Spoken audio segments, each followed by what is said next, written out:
right, old man, we are in business. Yay, number one, numero uno. So, welcome to the Man Meets Modern podcast, as you said, numero uno. And it's kind of funny that I decided to start off with you because it's like out with the old, in with the new, right? Yes, I was really old. Oh, so I guess why don't you tell the wonderful people that will be listening a little bit about yourself? Oh, wow. Come in with the hard questions I right off know. the bat. Let's start out with this. Where'd you grow up? Baltimores, Michigan. Oh boy. And just so the people know, this is Kurt Sr. and I am Kurt Jr. So this is a very much father and son conversation. The oldest bond known to man. And Mount Morris, Michigan. Wow. Why don't you tell us a little bit about that place? It's pretty barren, at least from my experience going to where you grew up. Yeah, it was not a big town. Graduating class of 124, I think. Maybe 500 kids at the high school. And very small.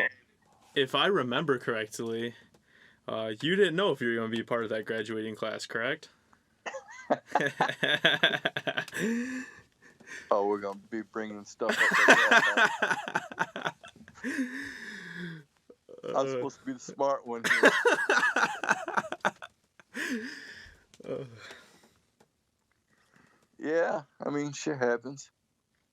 Young, dumb, make stupid decisions, and you pay for it the rest of your life. Yeah, definitely. Do you think any of that has to do with, I guess, the way you grew up? I know you grew up with four brothers, and, you know, having older brothers that didn't really, that hadn't left the town, so gave you a place to escape and act foolish. And then, if I remember, a lower income, correct? Oh, yeah. Yeah. We didn't have a whole lot of money growing up. We had a lot of potatoes and a lot of onions. 50-pound bags of each every month. Yeah, well, you know, when it came to my upbringing, we just switched potatoes and onions to cheese quesadillas and Pop-Tarts, so. Yeah, potatoes and onions, and you were, was, you know, grandma gone all the time, so your mother was, you know, she worked for GM, correct? Yeah, at the time it was GM AC Delco she worked for, and they worked day shifts, so all summer long we pretty much had run of the muck of doing whatever we wanted to do. We lived out in the woods, 40 acres of land, and Dad had guns. We went outside, shot shit up, put guns away, and asked for more bullets later when we run out. Some might think you grew up in the mountains of Virginia the way you describe it. You know, what did you, growing up, and, you know, I never grew up, so why did you decide, I never grew up with guns, so why did you decide, I guess, to change that aspect of your life, being someone who's very acclimated with weapons and hunting and all of that? Well, they're dangerous. I mean, somewhat it was kind of forced on us. You're going to learn how to shoot. As long as you can hunt, you fish, you'll never starve mentality. That's what was pushed on us. As long as you have some tools, you'll never go hungry because you can always fix something. You know, that kind of thing. And back then it was different. Now everybody has a gun. Everybody's carrying them everywhere. They're shooting each other for taking cuts in lines. It happened here a week ago in Pontiac, Michigan, at a haunted house. So it's really dangerous. People are crazy, you know, and I guess, do you think that's a problem that could be solved through, you know, a lot of people think having stricter gun laws could solve it, but do you think it really, my personal opinion is it starts with education, and I think the lack that this country in general spends on education is what causes a lot of the major problems. There's been multiple studies that show the more educated people become, uh, the more civilized people become. Well, it has a lot to do with the you can get me, I'm gonna get you mentality, which I mean, gun violence has always been there, but it just hasn't been, I don't think, like it is nowadays because of the amount of guns that are out there. Yeah, I mean, anyone can get a gun now. Yeah, anyone can get a gun for sure. And what do you think Back of? then, we did it. We didn't have them. You fought with your fist, and you win some, you lose some. Right, and that's an interesting concept too. So, uh, me as someone, so you know, obviously, you know, I box now, and there's a lot of disputes. I think a lot of things has helped me. I think it's one thing that's helped me walk away from a lot of situations where uh, people are like, "Oh, fuck this kid," or "Oh, you know, all the bullshit you deal with, especially being at college and parties and people are drunk." Uh, and it's an interesting concept that even if I wanted to resolve the situation that way, you can't anymore, and you you have to try to avoid it to the best of your ability, or it's a very real possibility that you can get arrested and get an assault charge for fighting someone, even if they hit you. And I think that's something that's very crazy. You know, there's only one state I think that I heard where you're allowed to actually duke it out. I think it's Washington, actually. In Seattle, you can duke it out, and cops will just let you duke it out. But do you think that would be a better way of handling situations, or do you think that's such an old school and outdated mentality? No, it would be a better way. The easy way out is to shoot somebody and run. Yeah, definitely. And how many? I guess going through high school, how many fights did you get into? I was in a total of, in my life, I've only been in a total of 3 fights. You win them or lose them? Let's see. Won. I won 2, lost 1. Okay, and for those of But you that, I mean, a loss. It was pretty much you just give up. Give up and walk away. gotcha. And If you say you had enough, you had enough. you were a light guy back then, right? You were only what 100, barely clearing 120. Yeah, I weighed 100 and uh, when I graduated high school, I weighed 138 pounds, I think, 148 pounds, somewhere in there. That's crazy because I know when I grew up, the only time I weighed 138 pounds might have been in fifth grade. Right. um, so coming out of high school, you know, you you barely graduated, and obviously back then, I guess it wasn't held to such an obvious standard as it is today. And what direction did you decide to head into? You know, did you mess around for a couple years? I know you went to pilot school. I guess what went into those decisions?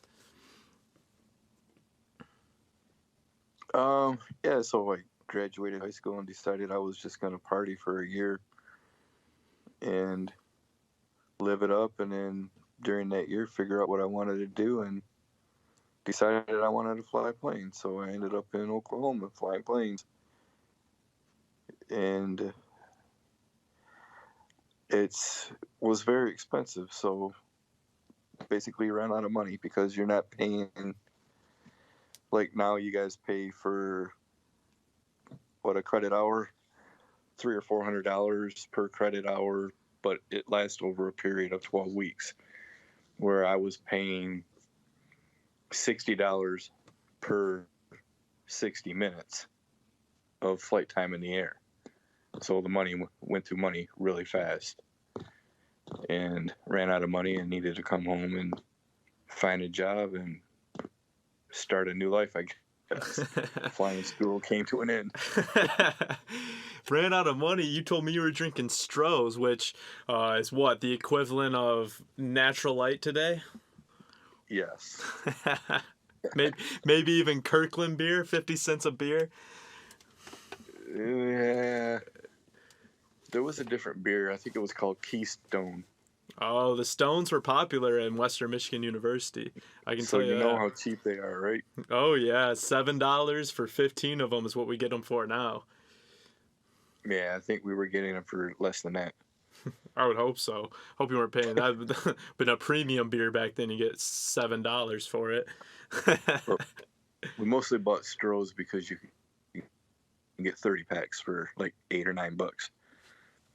Gotcha. Yeah, I've been there, as you know.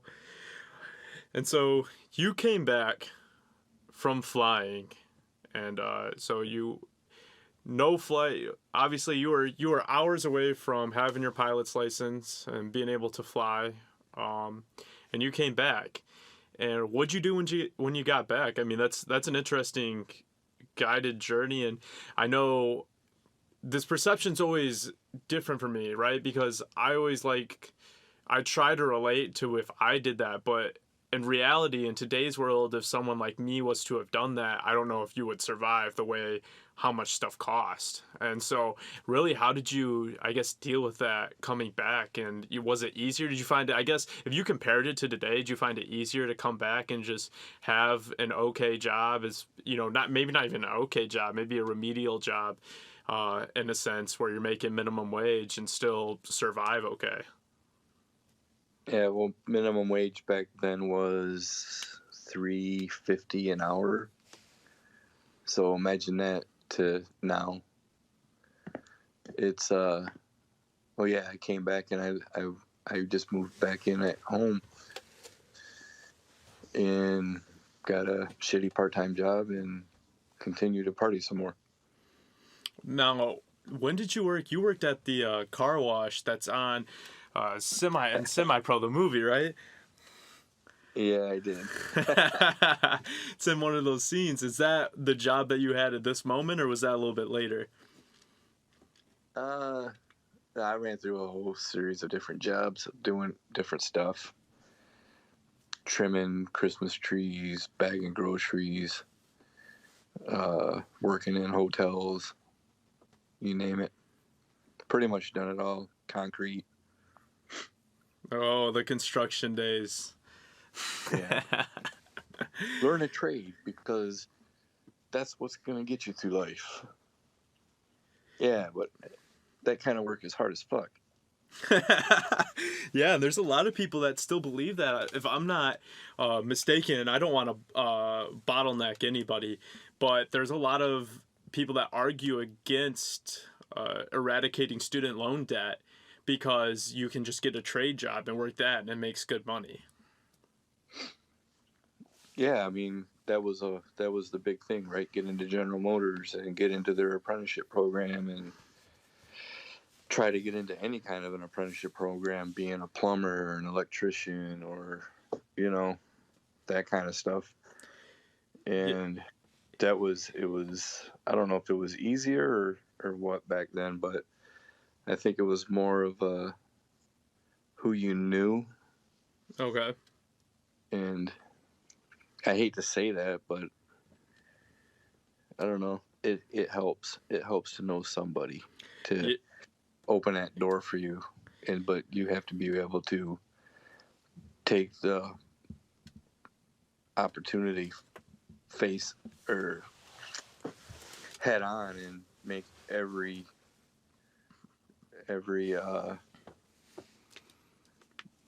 make everything needs to count. I guess I don't know how to say it, so if somebody does something for you like that, you just got to hit it, 110%, Right, because because that could be the only one that ever gets open for you. they're putting their neck out there for you.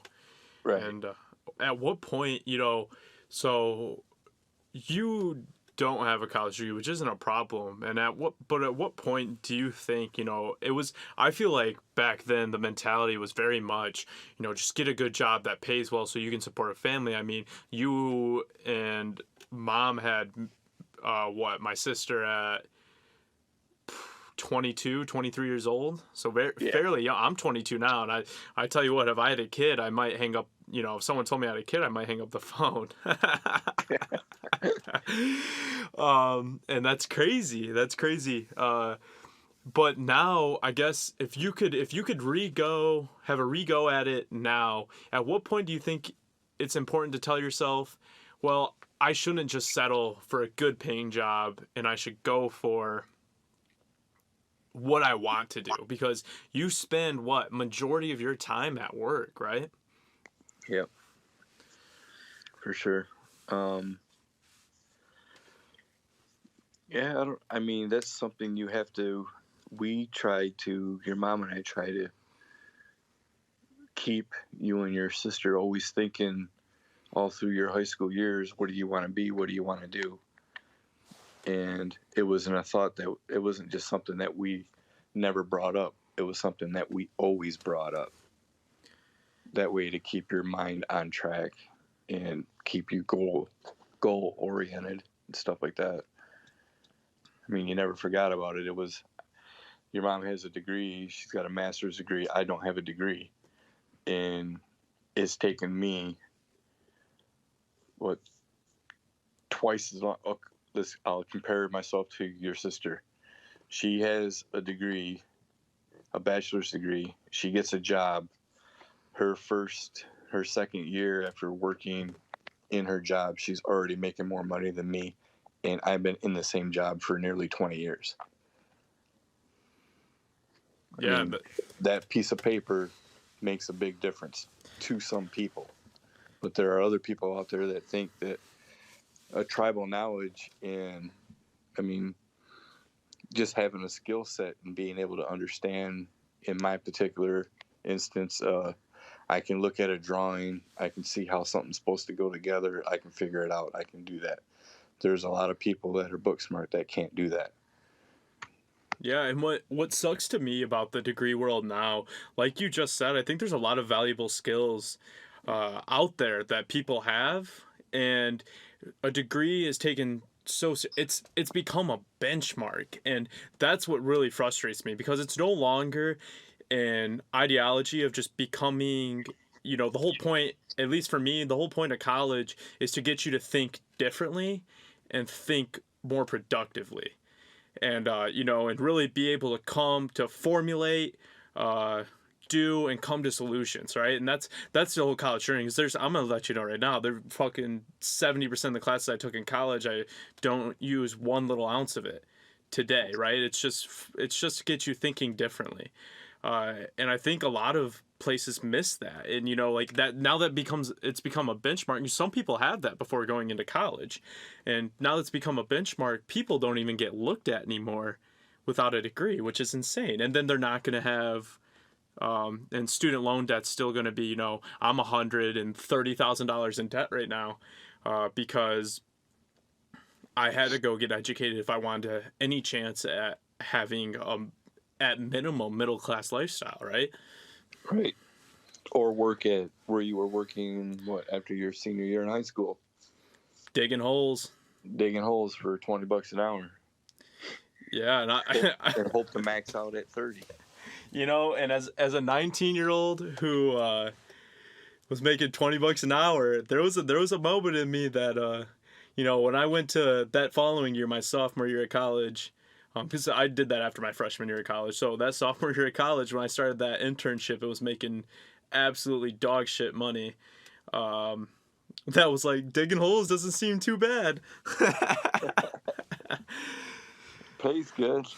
Yeah, but even the older dudes, that's the trade-off though, right? The older dudes at that job, back problems, knee problems, and they're like 50 years old. You shouldn't like walking like they're 70 because they've been doing it for 20, 30 years. And I think a lot of people forget about that too. In this capitalist society, it's very much, you know, the the lower income and the blue collar definitely, in my opinion, get the shorter end of the stick.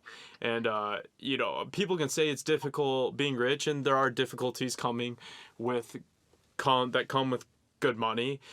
Usually you have to work longer hours and stuff like that. But you staring at a computer screen is nothing that equates to someone who's getting mentally and physically broken down every day for their job for pennies on the dollar of what you're making, right? Right. It's I don't know. So the degree, the paper that everybody wants you to have now is basically just says that you can learn, you're capable of doing it. You've stuck it out for 4 years, so you put your hard work in. I'm going to hire you, and I'm going to pay you a little bit more money. I don't know. I guess I don't know how to explain it. Yeah, no, I get it. But here's a crazy thing. I read it today on the from the Economic Institute. Nobody quote me on this. Don't quote me on it. I don't know the exact numbers, but I think it said something that productivity in jobs has increased by 155%, while pay has only increased by 116%. So what do you think that tells you? Because they're getting more for less. right, they're getting their bang for their buck, and I think now they're just seeing such a huge gap in you're seeing such a huge gap between the 1% and the bottom. It's insane. I mean, what do you think about the fact that the top 1% make 50% of the wealth in this country? I think it's crazy, but who do you fault? I mean, do you fault a lot of that money is what generational, right? It's handed down. That's why you see a lot of these rich people that get married, they never change their last names for a reason. Because the money is there as long as the name is there. And these people they're 1%ers, that's shit like Donnie J's generational wealth. He's a spitting image of generational wealth. yeah, look at the Crafts. That's generational wealth there also. Yeah, Ian J. Gallo, when I interviewed for them, only the family can be at the very top. Yep. And that's interesting. I was talking to a friend about that the other day, and like, it's always because me and him, right? So I would say you grew up on the poor end of the spectrum, and you were able to jump us to you and mom were able to jump us to a blue collar, maybe low middle class lifestyle, right? Depends. It wasn't like we had Ferraris outside, that's for sure. Right. And and I guess for me, it's one of those things where you think about it, and it's like I can choose to stay what I've always known, but I really, I want to, create that generational wealth. At some point, someone along the line has to say, I'm going to create it, right? Yeah, yeah, we always wanted you guys to be better off than what we were. I'll just take a step back. So, our family, there's heavy drinkers in our family. And I told your mom a long time ago that at some point that needs to stop, right? And I was going to be sure that it was going to stop with my family, and I wasn't going to be the dad that came home that was drunk or drinking all the time. And in your entire life, I think you've only ever seen me drunk one time. I did, and for those of you that don't know, it wasn't a sad story. We were on vacation. He tripped over a palm tree, and it was hilarious. But yeah, and I will say you were really disappointed to even have that moment, and that's was it hard for you to make? I guess you obviously knew you wanted to make that decision, but was it hard for you to follow through with that decision coming from more or less a family of alcoholics?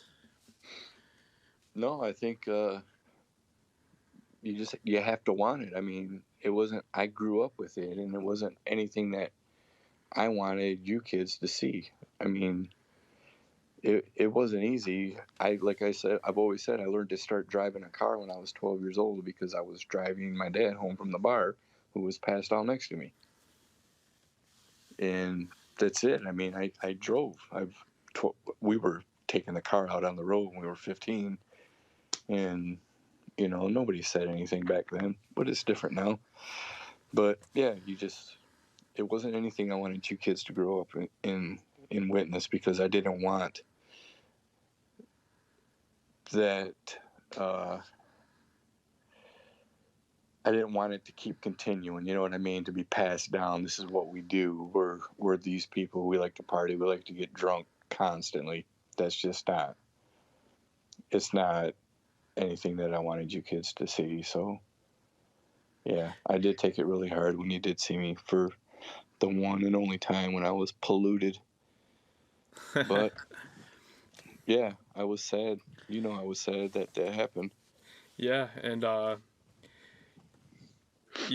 haven't seen it again, and now being 22, going on 23 here in a couple months. My biggest wish is that one of these days, me and you will just finish the case together and both be drunk. uh, but I don't think that that would happen. I mean, it's yeah. well, it's tougher, dude. Even as I wanted you guys to see that you can have a good time and be social, and having a good time didn't always mean getting blasted. right, and I mean in Michigan, that's tough, right? Like, I know we talk about it all the time now that I've moved to California, and just say the only thing people do for fun, for the most part in Michigan, is it's a cycle. You work the shitty job that you don't like, to earn enough money to live an okay middle class lifestyle, so you can go to the bar on the weekends and hang out with the same people at the same bar. And then on Monday, your life's miserable because you go back to work for the same shitty job and do it all over again. And like that's a terrible cycle. I recognize that probably partway through college, where it's like, you start, or no, I wouldn't say partway through college, probably really my senior year, when I was able to I had a year of going to the bars, and at Western, it's the same three bars usually that you cycle through. And it's like, all right, guys, what are we going to do this weekend? And you start to realize that your options are all the fucking same thing. We're going to go to this bar on this day because they have that deal, and that's what we've always done. And like, that's just like, in my opinion, such a monotonous way to go. Yeah. Yep. I mean, that's how it was when when we had your sister. That's when I made the decision. I'm not gonna be that way. And your so-called friends that you used to go out to the bar with all the time, and you have to just be able to walk away from all that. And that's what I did. Don't talk to those people to this day. I don't talk to them. Yeah. And Why? honest, Because I don't. Because I quit drinking and partying with them. Well, I don't have to. I can go to the bar. I don't have to drink to have a good time. I can have, I could drink a Coke, or I don't. Let's say I don't have to get drunk to have a good time. yeah. Let me I tell you, can have a beer. I bet some of those people are, gosh, are you sometimes I don't want to hate on anybody, but sometimes when you meet people, you can just tell, or that old saying, surround yourself by people who also want to succeed like you want to succeed or whatever, and you can just tell, man, that is an anchor. The Snoop Dogg actually has a great interview where he talks about I started to see a gap, and he goes, he's talking to ASAP Rocky, who's a rapper currently, and he goes, I'm up, at a certain level, and you have your friends that are, down, that aren't moving through life as much as you.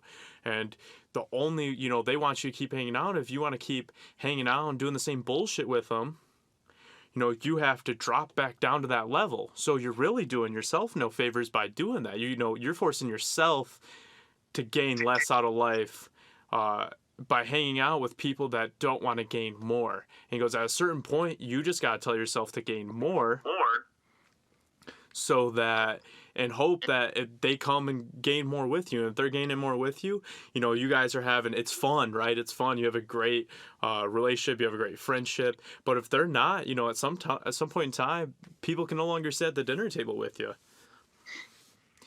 Right. And I don't want to say I would cut friends off, but I guess you stop hanging out with them on a daily basis because they're not heading the direction you want to head in. Anyways, I would like to touch on, so we talked a lot about you making that decision with not drinking, not being drunk in front of your kids. Having kids, I want to go back to you having kids, 22, 23 years old. When, what in that moment, what decisions did you make so that to have me grow up the way I grew up? What went through your head to be like, this is how I want them to live? And you don't have a college degree, but you instilled for us to be higher educated. You instilled for us to just be kind and care about other people. And I guess from what you've told me about growing up, that's not what was, I wouldn't say it wasn't instilled in you, but it wasn't pillars of your childhood. And what made you say, I want that to be how I teach my kids? It comes down to we wanted you kids to have everything better than us and more than us. We wanted you to have the things that we didn't have, and we knew that by the way to do this was to, you quit going out to the bars. It's time to grow up. You got kids, and it's time to raise a family, and that's what's coming first. And you made all the sacrifices. Like, let's say, for instance, for sports, right? I was a really, really good bowler. And I'm in the Hall of Fame, by the way, for my 300, my 299, and my 710 split. Quick flex. I'm in the Hall of Fame, by the way, everybody. Right. It's for the 300. It's not like I'm some professional player, but you could have been. Yeah, I mean, if I stayed at it, but we had kids, and that came first. I quit bowling for 20 years, and now I disc golf. Yeah, now you're shit at bowling. Yeah, I could still knock them down, I bet. How do you like disc golfing? I ask you that. I know you love disc golfing. Let me rephrase that. Disc golfing is very much looked at as a stoner sport these days, right? Because you don't have to pay for the golf clubs like you do for actual golf, which is expensive, and tee time and all that shit. You can just go to a park and play disc golf, and a lot of people just go to parks, light up and play disc golf. But you don't smoke. So do you sometimes find yourself a little excluded, or are you just like whatever? No, I don't. I actually encourage the guys that I'm with that do to smoke, so that it screws their game up and I can beat them. But sometimes it doesn't screw their game up, and it actually makes them better players. And it does. You got to catch them on the right day. There's science behind that, right? That's why a lot of professional athletes are trying to push for that. What do you think of that? It's better than taking pills, I would say. It's not going to destroy your liver. It's Would it be correct to say it's organic? Yeah, it is. It is organic, and there's so much science they're putting into it these days too. Growing certain hybrids for certain. It's come to the point where you can grow. Back in your day, it was just people planting shit, but now you can grow. Like you can crossbreed stuff for certain problems. If you have high anxiety, you can create a breed that helps with that. If you have low energy, you can create a breed that makes you high energy but not jittery. And like there's it's just insanity. They're putting it in coffee, they're putting it in candy, and it's just insane. Right. But go back to the disc golf, and I I enjoy it more for the exercise. Actually, I mean, I like the competitiveness, but you think about a round. I go out and play 18 holes. I'm walking uphill, downhill through the woods, and I probably walk, a good 2 miles every time I'm out. And if I play in a tournament on the weekend, I probably walk somewhere around 10 miles a day. So I get about 20 miles in on a weekend. And you don't really realize it. You're just having fun. It's not like, definitely not like just going out here on the sidewalk and say, I'm going to walk 10 miles, because you're not going to do it. It's boring. Yeah, I mean, I never walked farther than 7-Eleven down the road. That's only Right. because there was a goal at the end of that. I get an Arnold Palmer. Gosh, those things are delicious. Yeah, well, they put a new Mexican restaurant down there, and that's going to be the death of me. It's been open 4 days, and I've been there 4 times. What's your go-to? What are you getting every time? El Pastor is so good. Oh, yeah, nothing, and yeah, that it's just such a great way. Great, I highly encourage people. Anytime I tell them to try anything at a Mexican restaurant, it's El Pastor, because that's really, in my opinion, helps make or break a restaurant. Because everyone can do chicken, everyone can do steak. If you've made it to, especially if you own a restaurant and you have a chef that doesn't know how to do chicken and steak, you're probably not going to last very long. But El Pastor is different. It's special seasoning. You have to cook it for a certain time. It's not chopped up already. You have to cook it whole and then chop it. And it is some other animal. Yeah, it is so good. They open 4 days. I've been there 4 times. Right now it's Curtis 12, tacos 0. No leftovers. Nothing.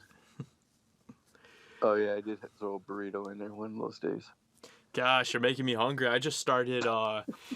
So I talked to you the other. I'm pretty sure I talked to you the other day about this. But pre-COVID, and I don't know how accurate the scale I was stepping on was, because it was on some gym mats, so there might have been something in there.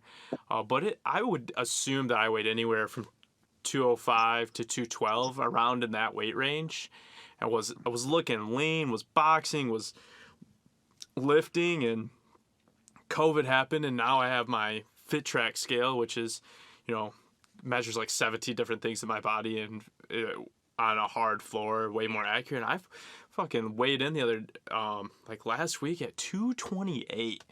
I have gained almost 20 pounds in COVID, and I was just so angry at myself. So, anyways, where this is going, I started dieting now, and right now I'm only eating 1 meal a day, and my fucking dinner tonight was a protein shake, and you're over here talking about tacos, salivating. Well, I got done with disc golf tonight, and I was like, all right, place doesn't close till 9:30. So I drove, it takes me about 35 minutes from where I was at, drive over here, get me 4 El Pastors, beans and rice, and then it's 8:30 at night, 9 o'clock at night. I'm just now eating. That's the worst thing. Yeah. Why? I'm gonna go to bed here in a few more minutes, because it's already it's 12:30 be something. Yeah, it's a late call. Yeah. So I get stuffed, and I'm gonna go to bed feeling like I overate. Yeah, that's why I'm gaining my weight. Yeah, I mean, well, what you should do is you should try. I found out recently ginger. Ginger's really good for helping heartburn. So I have like these ginger chews, and they're not the most tastiest thing, I will say. There's tons of other things I would rather chew on, but they're not terrible, and they're definitely edible. And they help stop heartburn. But yeah, eating before bed, it's what happens is you lay on your stomach, and your food starts, instead of having that gravity and where it's coming into your stomach acid and breaking down into nutrients, it just sits there. So it's like your fucking esophagus is clogged almost. Well, I know you just said you want to go to bed here shortly, so I guess a great way to end this father and son chat, and getting to know the apple doesn't fall far from the tree in a sense. What's your craziest time? What's the craziest thing you ever did?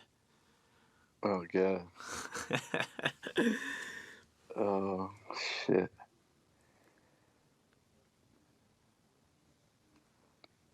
Huh. That's well, I don't think you could do it now, but maybe you can. For those of you at home, don't try this at home. No, we would 4th of July every year growing up, we would get all our buddies together, and we would basically fight. You know where Grandma lives, in the orchard, right? Right. Well, yeah, so we're running through the orchard 2-3 o'clock in the morning, throwing M80s at each other and shooting bottle rockets and Roman candles at each other, and yeah, doing stupid shit like that. You even let me play with fireworks growing up. No. We used to do dumb stuff. I mean, yeah, go out hunting and somebody says, "Hey, watch this," and they literally take an arrow and shoot it straight in the air, and everybody's looking at each other like, "What the fuck is wrong with you?" And then just take off running, and then your uncle just like froze, and he moved like 2 feet to one side, and the arrow went right straight into the ground where he was standing. It would have went like straight through his skull.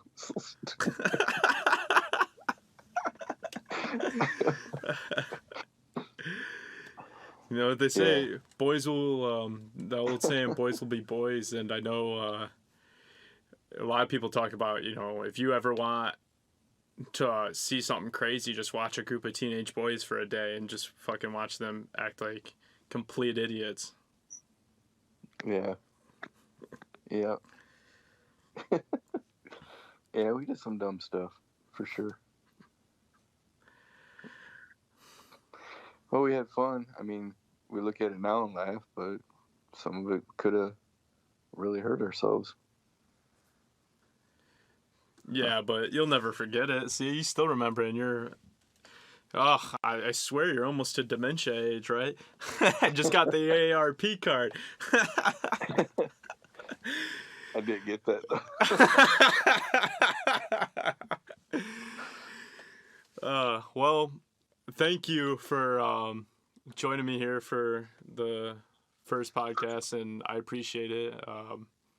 And I appreciate everything you have done for me in my life. And just a giant thank you from son to father, father to son. So yeah. It's a great fucking day.